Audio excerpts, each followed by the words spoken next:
O tema dessa noite é compromisso vitalício sob pressão. Estamos falando sobre famílias sob pressão. O texto que nós vamos ler no início, queridos, é Marcos capítulo 11.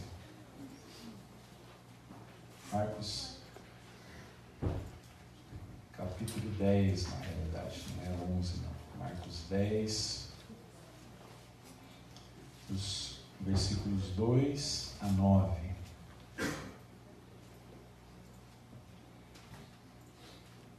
Marcos, Evangelho de Marcos, capítulo 10, os versículos de 2 a 9. A palavra do Senhor diz assim: E aproximando-se alguns fariseus o experimentaram, perguntando-lhe: É lícito ao marido repudiar sua mulher? Ele lhes respondeu: Que vos ordenou Moisés? Tornaram eles: Moisés permitiu lavrar carta de divórcio e repudiar. Mas Jesus lhes disse: Por causa da dureza do vosso coração, ele vos deixou escrito este mandamento. Porém, desde o princípio da criação, Deus os fez homem e mulher. Por isso deixará o homem a seu pai e mãe e unir-se-á à sua mulher. E com sua mulher serão os dois uma só carne. De modo que já não são dois, mas uma só carne. Portanto, o que Deus ajuntou, não separe o homem. Vamos orar mais uma vez. Senhor, agora fala-nos com a Tua palavra, Deus. O Senhor nos vocaciona para adorarmos o Senhor. Nós viemos aqui, estamos fazendo isso. E fazemos isso também quando damos toda a atenção ao Senhor, no momento em que abrimos a Bíblia Sagrada para meditar nela. Traz os Teus ensinamentos nessa noite. Fala conosco. Nós precisamos de Ti. Instrui-nos através da ministração do Teu Santo Espírito, em nome e para a glória do Senhor Jesus. Amém, Senhor. Meus queridos, há algumas pesquisas interessantes sobre casamento feito na última década. Pesquisas essas que revelam dados surpreendentes e incoerentes, para dizer o mínimo. Por exemplo, a taxa de nupcialidade, segundo essas pesquisas, teve um aumento. Não sei se você sabia disso. A taxa de nupcialidade aumentou nos últimos anos, na última década, em nosso país. Mesmo com a instituição do casamento estando em crise, a taxa de nupcialidade aumentou. Mas a taxa de divórcio também aumentou. Subiu por demais. Isso revela que, por isso que eu falei que é incoerente, né? Mas isso revela que, ao mesmo tempo, as pessoas estão se casando mais, mas elas também estão se separando mais. Por isso que a taxa de nupcialidade aumentou e a taxa de divórcio também aumentou. E as pessoas estão se separando mais formal e judicialmente, que é o que não acontecia antes, mas a mudança ou as mudanças nas leis permitem hoje que se faça isso. Citando aqui algo que eu encontrei no site do IBGE, o aumento do número de divórcios mostra uma maior aceitação do fim do casamento pela sociedade brasileira. O site do IBGE dizendo isso. O aumento do número de divórcios mostra uma maior aceitação do fim do casamento pela sociedade brasileira. Antes, tinha-se dificuldade de aceitar o final do casamento. Hoje, aceita-se tranquilamente. A sociedade, claro. Só um dado curioso, não sei se você sabia disso também, o Paraná, o estado de onde eu venho, é o estado campeão de casamentos. Então, moçada, se vocês querem se casar, mudem-se para o Paraná, né? É o estado campeão. A explicação que se dá, né, é que talvez que o Paraná, não sei se você sabe, você que não é de lá, é tido como um estado mais conservador, né? Então as pessoas se casam mais. O que nós testemunhamos nos últimos anos, na realidade, é a flexibilização da permanência. Na realidade, nós temos uma flexibilização geral nos nossos dias. Temos a flexibilização moral, a flexibilização religiosa, a flexibilização legal, porque as leis também foram flexibilizadas nos últimos anos, nos últimos tempos, e tudo isso conduziu a sociedade a um novo comportamento, um comportamento social diferente, que não existia antes, que existe hoje. E por sua vez, queridos, essa flexibilização que ocorreu, que gerou um novo comportamento social, tem também o seu efeito e os seus impactos fulminantes, eu diria, na vida espiritual. E ao que parece, nós passamos a acreditar que essa noção de compromisso vitalício, que é o tema da nossa noite, da nossa ministração, não é mais possível. Mas precisamos afirmar que a permanência conjugal e familiar não é apenas possível, como esperada, aguardada e ordenada por Deus. Então, nessa noite, me perdoem os solteiros, eu vou falar, boa parte do sermão vai ser sobre casamento, para os casais. Mas eu imagino que você queira se casar um dia, então você já vai ouvindo essas dicas aí.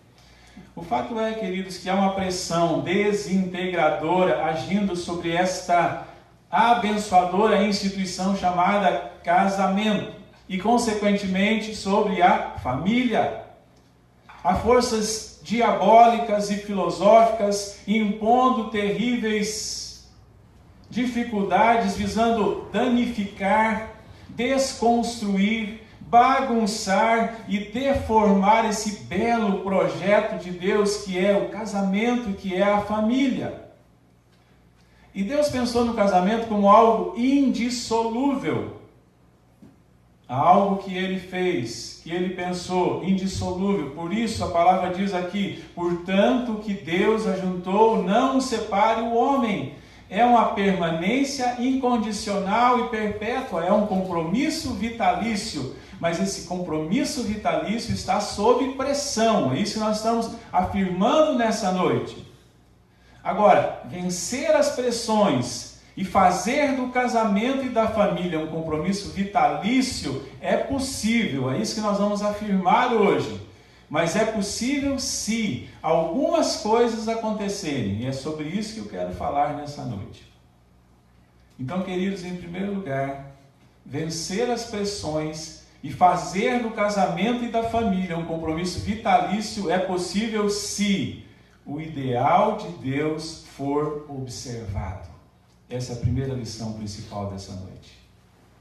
É possível vencer as pressões, manter o compromisso vitalício se o ideal de Deus for observado. Veja o que a Bíblia diz em Marcos 10, 9, o texto que a gente lê, o último versículo, que Deus ajuntou, não separe o homem.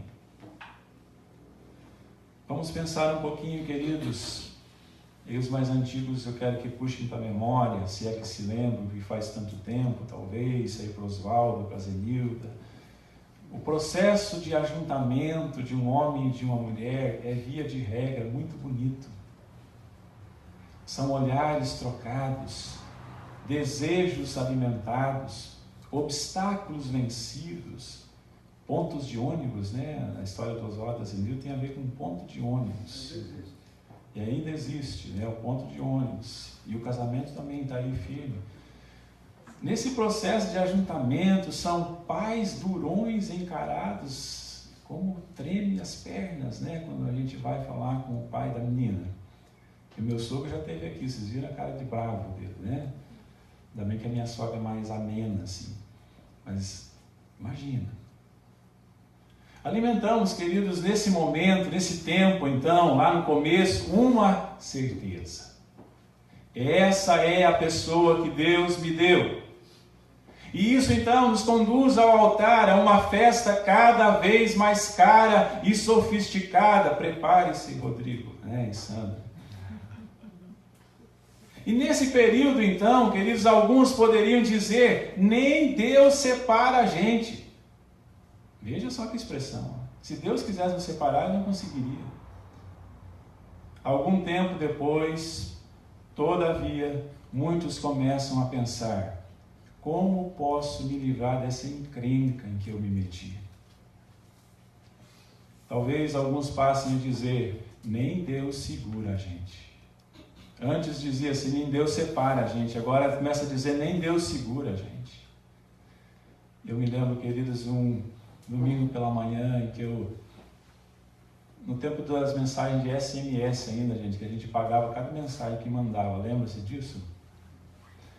Eu comecei a receber um monte de mensagens de uma mulher da nossa igreja.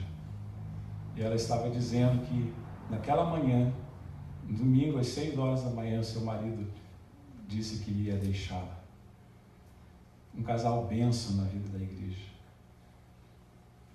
E disse, você pode chamar o pastor, o papa, o padre, quem você quiser, não adianta. E aí, queridos, eu lembro assim que pela graça de Deus, e hoje essa pessoa conta essa história ainda, eu o chamei para conversar. Telefonei para ele com medo, né? Porque se ele disse que nem o Papa adianta chamar, né? Eu vou ligar para ele, telefonei com medo. Orei antes, né? Mas ele aceitou vir conversar comigo. E ele disse que com 3 riscos que eu fiz no papel para mostrar algo para ele, aquilo mudou a visão dele. Hoje são bênçãos. O menino vai ser pastor daqui a um tempo. Deus mudou, querido. Mas naquele momento ele estava dizendo, olha, não adianta nem pedir para Deus vir aqui falar comigo que não vai ter jeito. Mas sabe qual é o problema? Sabe qual é o problema, queridos? O texto que nós lemos responde isso. O problema, queridos, é o coração humano. O problema é o coração do ser humano. Olha só o que Jesus diz lá no versículo 5. Mas Jesus lhe disse, por causa da dureza do vosso coração, Ele vos deixou escrito este mandamento. Por causa da dureza do vosso coração. É o coração humano que complica as coisas. Um coração que desconsidera, não ouve e não obedece à voz de Deus. O que complica o compromisso vitalício sobre o qual nós estamos falando nessa noite é a dureza do nosso coração. Do meu coração e do seu coração, queridos, um coração propenso ao egoísmo, um coração propenso ao individualismo. Somos ou não somos assim? Um coração propenso à intolerância, um coração propenso à desistência e não à perseverança. É o coração humano que complica as coisas. Meus queridos, citando uma frase que também peguei do site do IBGE, as novas tendências de arranjos conjugais e familiares múltiplos e flexíveis é que estão na moda atualmente. As novas tendências de arranjos conjugais e familiares múltiplos e flexíveis é que estão na moda atualmente. E isso traz então uma tremenda pressão sobre os cristãos, porque o que está na moda atualmente não é o que Deus nos ensina em sua palavra. E é por isso que nós precisamos então tomar a decisão resoluta de seguir o ideal de Deus. Como viver esse ideal de compromisso vitalício, queridos? Dentro desse primeiro ponto que é, se o ideal de Deus for seguido. Como viver esse ideal de compromisso vitalício? Eu vou dizer 2 coisas. Desarticulando as forças de desintegração conjugal e familiar. Nós precisamos desarticular, porque há forças articuladas, propensas, ou que estão a serviço da desintegração. Então nós precisamos vencer isso. Quais são então essas forças de desintegração conjugal e familiar? Vou citar algumas aqui. A incompatibilidade. Muitos casais hoje têm se casado, estão apaixonados. Estão dizendo lá, nem Deus separa a gente, mas de repente eles descobrem que são incompatíveis. E aí eles se separam por quê? Porque estão em incompatibilidade de gênio. Que mais, queridos? Forças de desintegração conjugal e familiar, a irritação, as discussões, as brigas, e tem uma que é talvez a pior de todas, é o desencanto. Homens desencantados com o casamento, mulheres desencantadas com o casamento. Mas como viver esse ideal de compromisso vitalício? Não só desarticulando as forças de desintegração, como maximizando os fatores de coesão conjugal e familiar, que são amor, compromisso, compreensão, fé e determinação. Mas vamos lá, a segunda lição principal dessa noite.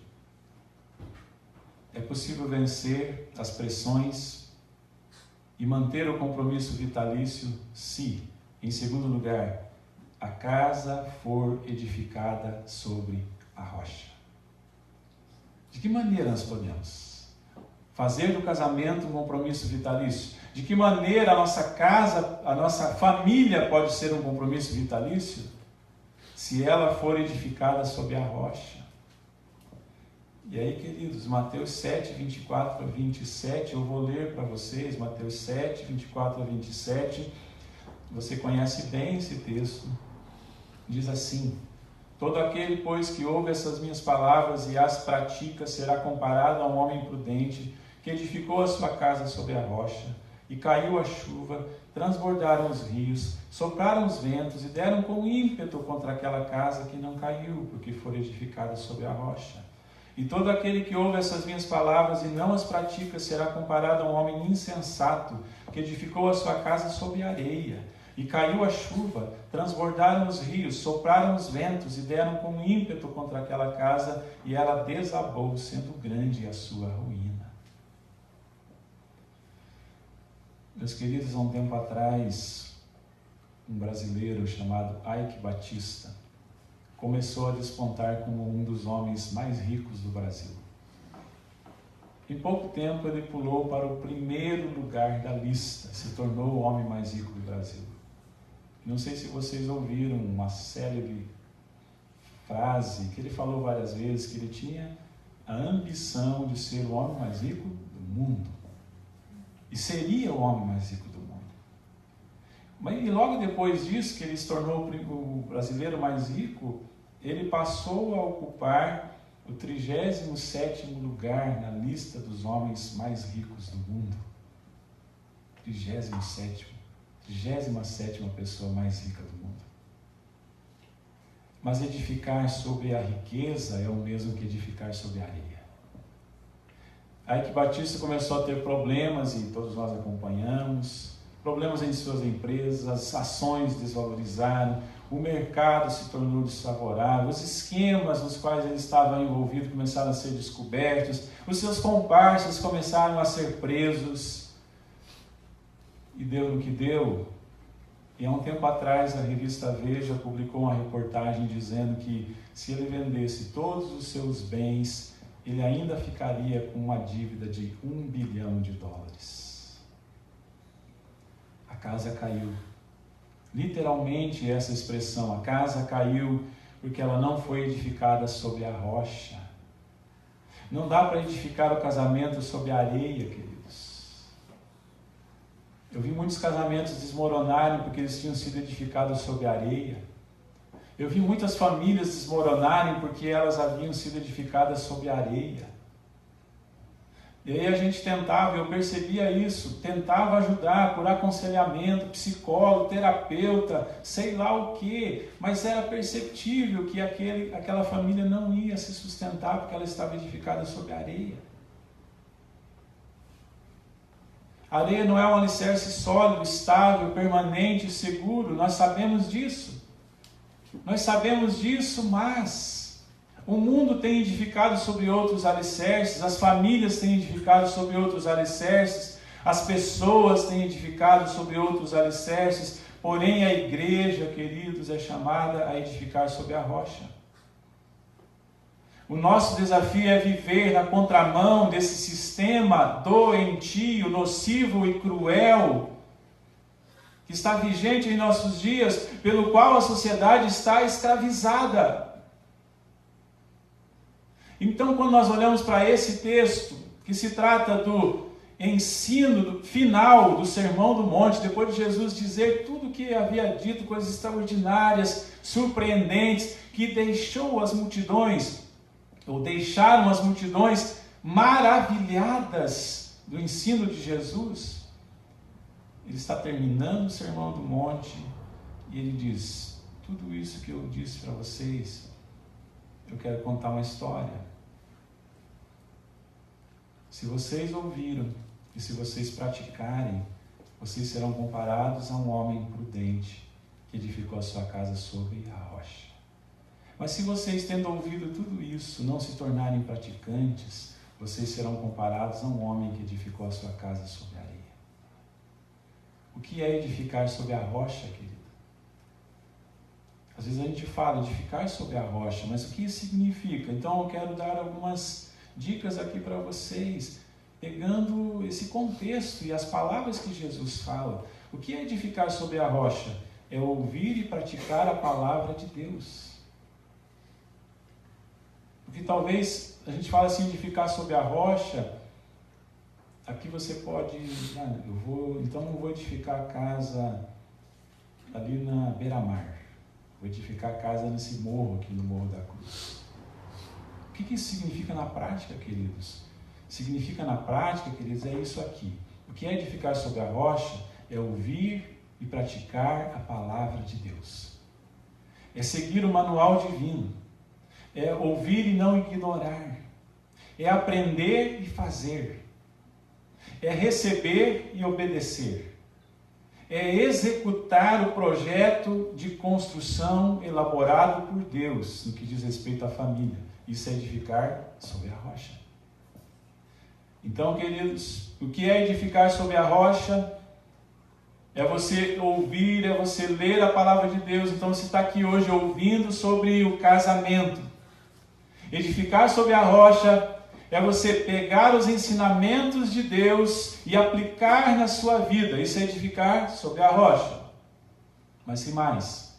O que é edificar sobre a rocha? É fazer opção pela prudência. Porque a Bíblia diz, um homem prudente. O homem prudente. Então, o homem que edificou sobre a rocha foi um homem prudente, foi uma pessoa prudente. Hoje em dia, queridos, as pessoas não são prudentes. Na realidade, hoje há uma síndrome de imprudência nos nossos dias, e a imprudência nos nossos dias é chamada de coragem. É um jeito de disfarçar a imprudência. Mas é preciso saber, queridos, que a imprudência mata, a imprudência danifica, a imprudência consome, a imprudência escraviza, a imprudência destrói famílias. E edificar sobre a rocha é viver uma vida prudente. Então, o que é edificar sobre a rocha? É ouvir e praticar a palavra de Deus, e é viver uma vida prudente, equilibrada. Mas tem mais. O que é edificar sobre a rocha é dizer não à insensatez. Porque quem constrói a casa sobre a areia é quem? É o insensato e não o prudente. E nós vivemos numa sociedade insensata, queridos.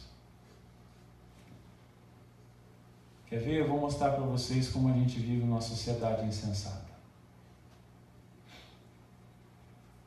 Nós temos uma sociedade hoje que prima muito por uma coisa chamada comparação. E a comparação é uma insensatez.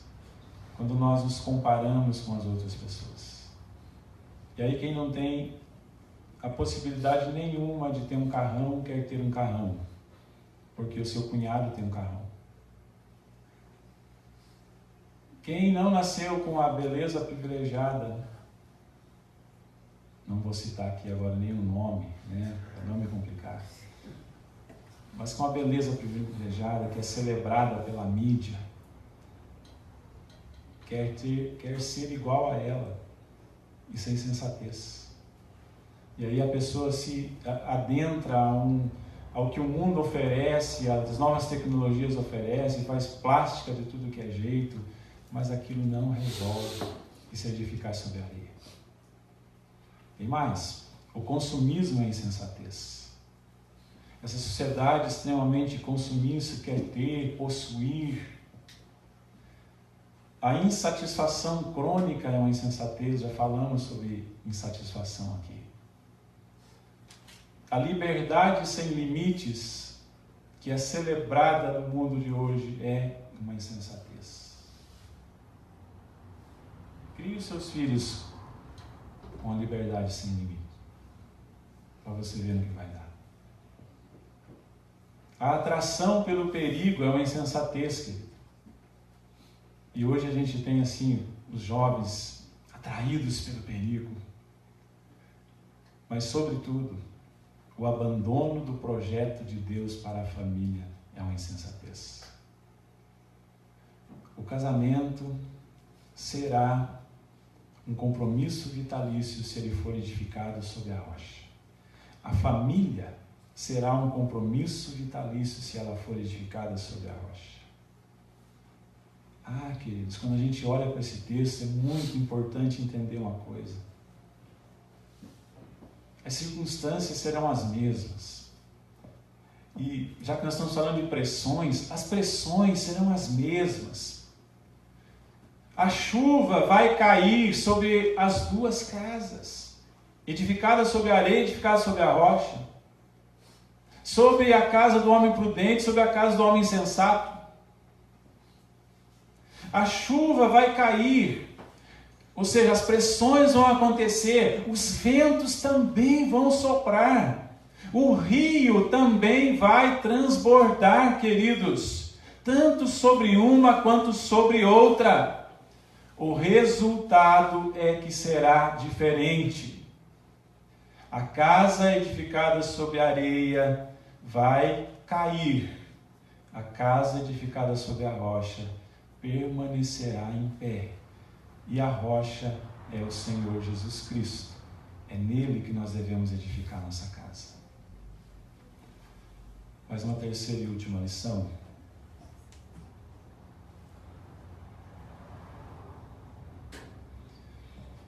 Vencer as pressões, manter o compromisso vitalício é possível se os movimentos abençoadores forem mantidos. Os movimentos abençoadores forem mantidos. E aqui eu quero ser tremendamente prático. Quando eu ministro sobre família, eu gosto de ser prático. A Bíblia está cheia, queridos, de exemplos de pais e famílias que fizeram movimentos abençoadores. Abraão saiu da sua terra, do meio da sua parentela, levou a sua família para viver o projeto de Deus. Ana não tinha filho. Depois que teve seu primeiro filho, ela o entregou ao Senhor. Josué, um dos textos mais clássicos da Bíblia, o que ele diz lá? Eu e a minha casa serviremos ao Senhor. Josué consagrou a sua casa ao Senhor. Eles fizeram movimentos abençoadores em prol da família. E um dos grandes problemas da família é que, com o passar do tempo, ela perde os movimentos abençoadores. Eu espero que você entenda bem sobre o que eu vou falar agora. No começo da relação, há inúmeros movimentos em que um tenta agradar o outro. É até difícil saber quem é o mais bonzinho, se é um homem ou se é uma mulher. Os dois assim são parecem anjos. Nunca erraram, nunca pecaram. O homem é gentil, a mulher é compreensiva. O problema é que esses movimentos são perdidos. O compromisso que era para ser vitalício, então, quando esses movimentos são perdidos, é quebrado. Que tipo de movimentos nós precisamos fazer para que o compromisso seja mantido e para que a família tenha uma existência abençoada e feliz? Eu quero dizer aqui então, 3 movimentos são práticos, tá? Pais, prestem atenção, filhos, prestem atenção, casais, prestem atenção. 3 movimentos abençoadores que nós precisamos fazer como família, para que a gente tenha esse compromisso vitalício e uma vida abençoada e feliz, não como um fardo, um peso. Porque não é esse o projeto de Deus. Ficar casado, um peso, um fardo, não. O projeto de Deus é que a família seja uma bênção, que o casamento seja uma bênção. Então, 3 movimentos. Primeiro, o movimento para agradar. A família tem que conservar um movimento para agradar. Com o passar do tempo, parece que essa agradabilidade vai sendo perdida dentro da família. Conversar já não é mais agradável. Tem muitos casais, tem muitos casamentos assim, tem muitas famílias em que conversar já não é mais agradável. Por isso que eles ficam no WhatsApp o dia inteiro. Por isso que cada um tem uma televisão no seu quarto. Por isso que cada um só sai do quarto na hora de comer. E olha lá. Porque conversar não é mais agradável.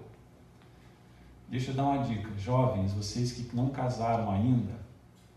Eu li certa vez um livro. O autor fazia assim ele disse uma coisa bem interessante. Ele falou assim: sabe qual é a única pergunta que 2 jovens deveriam fazer antes de se casar? Você consegue imaginar? A única pergunta que eles deveriam fazer? Então eu vou dar uma dica para você. A pergunta é a seguinte: desejo conversar com essa pessoa pelo resto da minha vida? Essa é a única pergunta. Desejo conversar com essa pessoa pelo resto da minha vida? Porque, deixa eu dizer uma coisa aí para vocês, né? Vai chegar um tempo que a única coisa que vocês vão poder fazer é conversar. E aí você vai continuar conversando.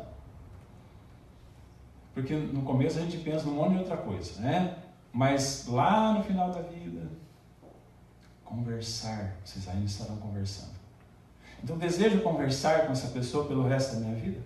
Mas estou falando aqui sobre agradabilidade. Conversar já não é mais agradável. Permanecer juntos já não é mais agradável. Cultivar o amor já não é mais agradável. Então eu quero dar aqui algumas dicas práticas. Movimente-se para agradar. Movimente-se para agradar o seu cônjuge. De que maneira?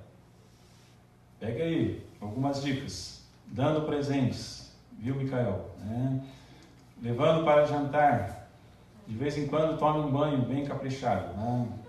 Compre uma roupa decente. Vá sem reclamar na casa da sogra, né? A sua esposa vai ficar muito feliz com isso. Jogue menos videogame. Teve uma época que eu enfrentei isso lá. Né? Os jovens recém-casados, que eles estavam mais jogando videogame nas madrugadas, se reuniam e ficavam a madrugada inteira jogando videogame.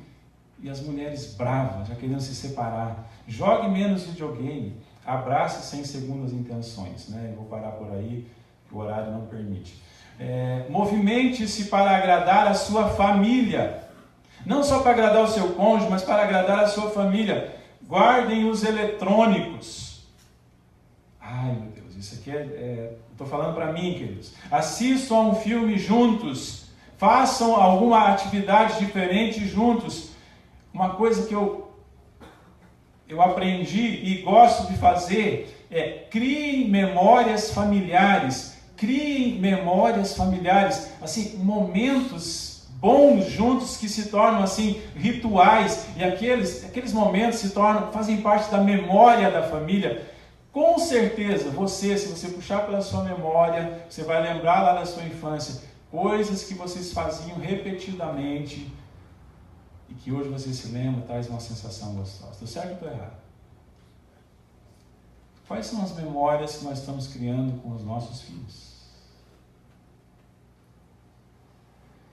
Tem muitos filhos que a memória que eles têm dos pais, sabe qual é? Você deve até saber. É que o meu pai não larga disso aqui. E hoje a gente também tem um negócio que está me chamando a atenção, é que tudo a gente quer tirar foto.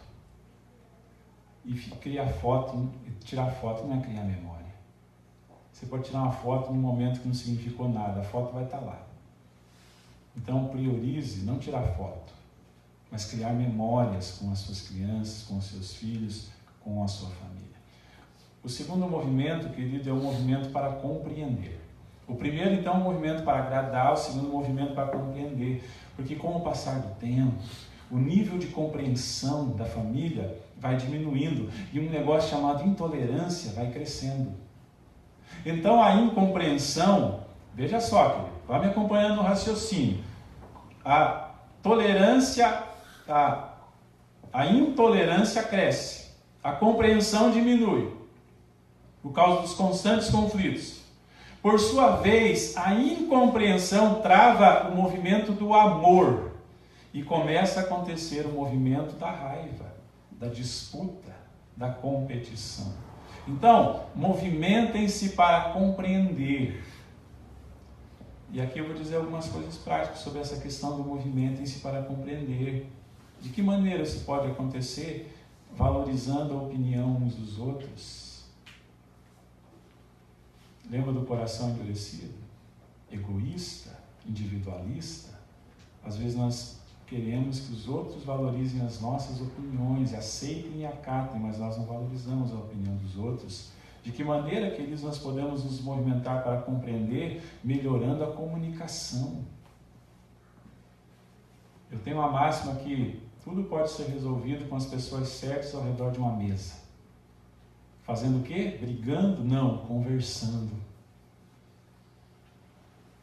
Sabe o que mais? Descobrindo a linguagem do amor. Tem gente que não gosta muito desse negócio de linguagem do amor, aquele livro, né, que ficou famoso.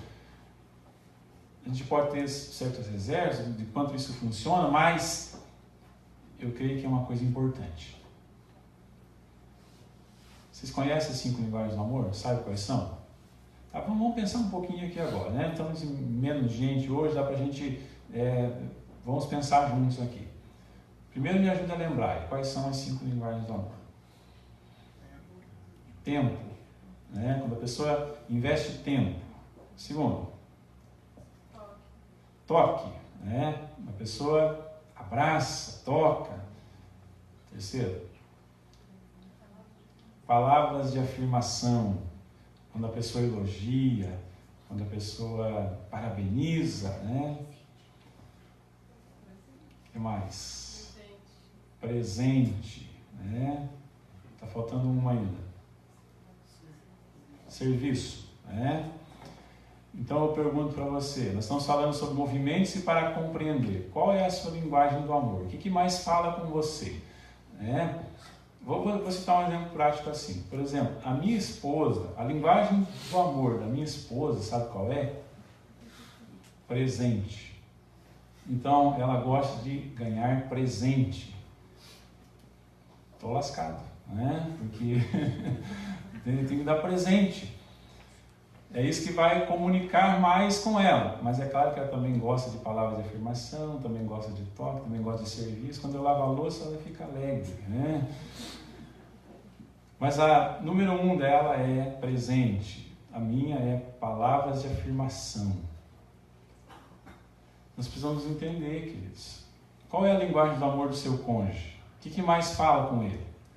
Quer ver como isso funciona? Porque às vezes o marido está lá se matando. Eu vou chegar, eu vou agradar a minha esposa hoje, então eu vou lavar a louça, vou limpar o chão, vou cozinhar para ela, vou lavar o banheiro, né? E ele faz tudo isso e a mulher está lá com a cara feia. Claro que não deveria estar, então é um exagero que estou falando aqui. Mas talvez porque a linguagem do amor dela seja tempo. Se você chegar em casa, e tomara que seja, né? E sentar-se ao lado dela no sofá, e ficar ali tempo com ela, ela vai apreciar mais do que se ficar fazendo um monte de coisa. Mas tem mulheres que gostam, quando o homem pega realmente no pesado, né? Então, a gente precisa descobrir, compreender melhor uns aos outros. Agora vamos para os filhos. Nós sabemos qual é a linguagem do amor dos nossos filhos? Depois vocês me contam, tá bom? Para a gente comunicar-se melhor, entender melhor o outro. O que mexe com o outro? O que fala com o outro? O que move o outro? O que energiza o outro? Que mais? Aceitando as diferenças, as individualidades, perdoando. Claro que precisa haver perdão, e decidindo compreender uns aos outros. Mas vamos terminar. O terceiro movimento é o movimento para ajudar. Então, agradar, compreender, ajudar. Sabe que tem uma coisa que acontece, queridos, com o tempo no casamento. Com o passar do tempo, nós vamos cedendo ao que eu chamo de sedentarismo conjugal. Sabia que existe isso? Sedentarismo conjugal, sedentarismo relacional, sedentarismo familiar. Nós vamos nos tornando todos sedentários. Trabalhamos demais, corremos demais, então quando a gente chega e está todo mundo em casa, o que a gente quer fazer? Se estrebuchar, como dizia lá no Paraná, no sofá, pegar o controle e ficar ali, não fazer mais nada. É claro que quando você encomenda uma menininha, que nem a minha, né, daí você já não tem mais sossego nenhum, você tem que ficar correndo atrás dela. Mas, queridos, movimentem-se para ajudar. Vou dar aqui algumas dicas. Envolvendo-se com as tarefas do lar. Cozinhar. Isso não é comigo, isso não é para mim, porque não adianta. Já tentei, não tem como. Mas tem gente que cozinha muito bem. Oswaldo, por exemplo, né? Faz uma tainha maravilhosa. É o único que eu posso falar aqui. Churrasco, né? Já comi em alguns lugares aí. Então, os homens, tem alguns homens aqui que cozinham bem. Eu não sei. Mas lavar a louça eu consigo. Passar a roupa se eu preciso, eu passo. Então, olha, movimente-se para ajudar. Compartilhando as responsabilidades da educação dos filhos, da gestão do lar. É preciso compartilhar, dividindo as cargas, sejam elas físicas ou emocionais, suprindo as necessidades afetivas, psíquicas, intelectuais, espirituais, incentivando para conquistas, elogiando, motivando, se envolvendo de forma prática na vida da família e dos filhos. A família está sob pressões, é isso que nós estamos afirmando. E uma das pressões que a família tem sofrido é no ideal de compromisso vitalício de Deus. Então nós precisamos crer, queridos. É claro que teria muitas outras coisas para falar nessa noite, mas nós precisamos crer que é possível manter o compromisso vitalício quando nós observamos o ideal de Deus. Quando nós edificamos a nossa casa sobre a rocha e quando nós conservamos, mantemos os movimentos abençoadores. Falei sobre 3, teria tantos outros, queridos, para agradar, para compreender e para ajudar. Mas eu quero terminar essa noite com uma história tragicômica. Normalmente eu termino os sermões assim com coisas mais tranquilas, né? Mais reflexivas, mas eu quero contar uma história para você. Ontem eu fui para Camboriú, bem de manhã, no encontro do sínodo, e eu saí bem de manhã, não tinha dado tempo de ir ao banco, tirar um dinheirinho para deixar para a esposa, então eu fui ontem de manhã, mas a porta do banco estava fechada, estava muito cedo, né? Não consegui tirar dinheiro. E aí eu fui, e mandei uma mensagem para minha esposa de lá, quando tive um tempinho lá, e disse assim, perdão, né, por deixar você sem carro e sem dinheiro. Né? Eu sei que ela ia se virar, né? Mas eu escrevi para ela. De repente chegou uma mensagem que me tirou o chão. Sem carro, sem dinheiro e sem chave de casa.